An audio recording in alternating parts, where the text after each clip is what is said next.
Light आखिर है क्या? इस सवाल का जवाब हम सदियों से खोज रहे हैं। न्यूटन का मानना था कि ये छोटे छोटे पार्टिकल से बनी है, पर यंग्स डबल स्लिट एक्सपेरिमेंट और मैक्सवेल की इलेक्ट्रोमैग्नेटिक वेव इक्वेशंस ने साबित कर दिया कि ये एक वेव है। तो मामला सेटल लग ही रहा था कि तभी एंट्री हुई एल्बर्ट आइंस्टाइन की। आइंस्टाइन के टाइम पे फिजिक्स के गलियारों में एक ऐसा एक्सपेरिमेंट हो रहा था जिसका किसी के पास कोई जवाब नहीं था। जब किसी मेटल पे हाई फ्रीक्वेंसी लाइट या यूवी रेज गिराते तो मेटल से इलेक्ट्रॉन इजेक्ट होते और इस एक्सपेरिमेंट को फोटो इलेक्ट्रिक इफेक्ट नाम दिया गया। पर इसे वेव नेचर से समझना इतना मुश्किल क्यों है? वेव से एनर्जी इलेक्ट्रॉन को मिलती होगी और वो बाहर आ जाते होंगे। इसमें दिक्कत क्या है? पहली दिक्कत, अगर लाइट वेव है तो इसके पास कॉन्टिन्यूअस एनर्जी होगी।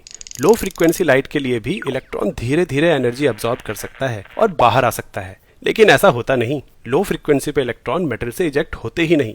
दूसरी दिक्कत, अगर लाइट की इंटेंसिटी बढ़ाएं तो वेव की कुल एनर्जी भी बढ़नी चाहिए। यानी जब मेटल से इलेक्ट्रॉन इजेक्ट हो तो ज्यादा तेज यानी ज्यादा काइनेटिक एनर्जी से बाहर आने चाहिए, पर ऐसा भी नहीं होता। एक फ्रीक्वेंसी की कितनी भी वेव्स मार लो, इलेक्ट्रॉन की एनर्जी सेम ही रहती है। इन सब सवालों का जवाब साइंटिस्ट के पास नहीं था और आइंस्टाइन भी इन सवालों का जवाब ढूंढ रहे थे। आइंस्टाइन से पहले प्लैंक ने एनर्जी क्वांटाइजेशन की थ्योरी दी थी, जिसके हिसाब से इलेक्ट्रॉन फिक्स मात्रा में ही एनर्जी गेन या रिलीज कर सकते हैं, उस फिक्स मात्रा से कम या ज्यादा नहीं। आइंस्टाइन ने अपनी बुद्धि लगाई और प्लैंक की थ्योरी को और एक्सपेंड किया। अगर इलेक्ट्रॉन में लाइट की एनर्जी सिर्फ निर्धारित मात्रा में ही एब्सॉर्ब या रिलीज होती है तो कहीं लाइट की एनर्जी खुद ही क्वांटाइज्ड फॉर्म में तो नहीं एग्जिस्ट करती। मतलब लाइट, जिसे वेव माना जाता है, उसकी एनर्जी कॉन्टिन्यूअस नहीं बल्कि फिक्स क्वांटिटी की हो, यानी वो एक पार्टिकल की तरह हो। आइंस्टाइन ने इन लाइट के पार्टिकल्स को फोटॉन का नाम दिया।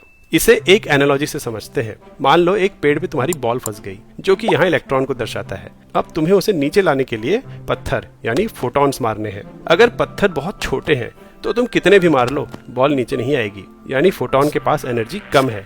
ये केस लो फ्रीक्वेंसी लाइट को दर्शाता है। पर क्या हो अगर एक के बाद एक कई सारे छोटे छोटे पत्थर बॉल को लग जाएं? तब तो बॉल को गिराने के लिए इनफ एनर्जी होगी। कई सारे छोटे पत्थर मतलब लो फ्रीक्वेंसी और हाई इंटेंसिटी। अगर कई सारे पत्थर एक साथ लगे तो बॉल गिर भी सकती है, और असल में इलेक्ट्रॉन्स के साथ भी ऐसा ही होता है। जब लो फ्रीक्वेंसी और हाई इंटेंसिटी की लाइट मेटल पे गिराते हैं तो कभी कभी कुछ इलेक्ट्रॉन्स एक से ज्यादा फोटॉन्स की एनर्जी एब्सॉर्ब कर बाहर भी आ जाते हैं, पर इलेक्ट्रॉन इतना छोटा होता है कि ऐसा होने की प्रोबेबिलिटी बहुत कम है। वहीं अगर बड़े पत्थर यानी हाई फ्रीक्वेंसी के फोटॉन्स मारे तो जितने तेज पत्थर लगेंगे उतनी तेजी से बॉल बाहर आएगी, यानी ज्यादा काइनेटिक एनर्जी से। और इस तरीके से लाइट को पार्टिकल मानने से फोटो इलेक्ट्रिक इफेक्ट के सारे अनसुलझे जवाब मिल गए, और आइंस्टाइन ने ये प्रूफ कर दिया कि लाइट केवल वेव नहीं बल्कि पार्टिकल नेचर भी शो करती है। अगर हमारे वीडियोस देख के आपको फिजिक्स सीखने या सिखाने में मदद मिलती है तो हमारी मेंबरशिप लेने पे जरूर विचार करें।